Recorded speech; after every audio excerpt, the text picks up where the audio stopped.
What up? This is Rama Screen, and I'm here talking with the director of the Mauritanian, which arrives February 12th, Kevin Macdonald. How are you, Kevin? I'm good. How are you? Good, good, good. So, talk to me about the casting of Tahar Rahim. He plays the title character, the lead, Mohamedou Salahi. So, a lot obviously rests on his shoulder. Plus, this is a very physically demanding role for him. So, how did you come to decide on Tahar, and what was your process of working with him? That was the easiest choice in the whole movie, and this was a really hard movie to make for lots of reasons.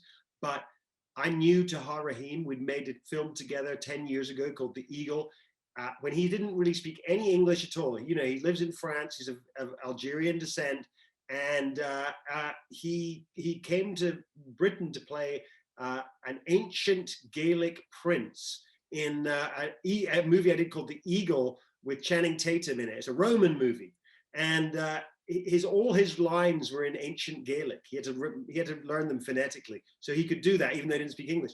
We've stayed in touch. We've stayed friends. He's a lovely, incredible human being, warm like Mohamedou, the real Mohamedou, and he's an incredible actor. And he has learned English impeccably, and now he can act like very few foreign actors can act in English really convincingly, and he totally can. So it was the easiest decision. I knew as soon as I decided the movie, it's Tahar. You've done films based on real life people before, like The Last King of Scotland. When dealing with a film like this, how much do you go for accuracy or authenticity, and how much do you go for dramatization or creative license? Where do you strike the balance? Well, it was very important to Mohamedou and to me that everything that happens in Guantanamo is accurate. So the feel of the place, the size of his cell, the way they lock him up, the language the guards use, and also the abuse that he suffered, the torture that he suffered, it is all accurate to what happened to him there. Outside of that, with the Jodie Foster character, the Benedict Cumberbatch character, they're real characters. Everything that you see legally that they do, they did. Benedict Cumberbatch's character, who has this big change of heart, he's prosecuting Mohamedou, but actually changes his mind and quits the case because he realizes what's going on. That stuff is I guess dramatized. It's condensed. All the things you would normally do with a kind of biopic movie.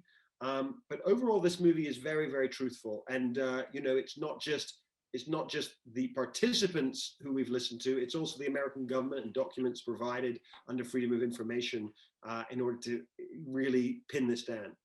And finally, what does this movie want to say or convey about the US foreign policy? You know what? I don't see this as a political movie.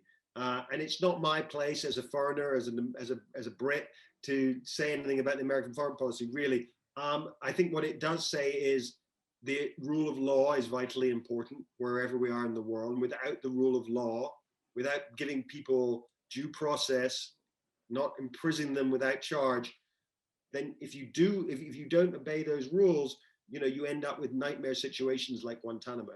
And I think that applies not just to America, but to everywhere else in the world. And I think the other thing you can take from it is, that even the people who we tend to in Britain and America suspect and maybe not have sympathy for a Muslim man who's suspected of terrorism, that actually they're human beings and they deserve the dignity of being humanized in a movie. And there are very few movies with a Muslim male man Muslim male in the central role who is fully humanized as Tahar Rahim is in this movie.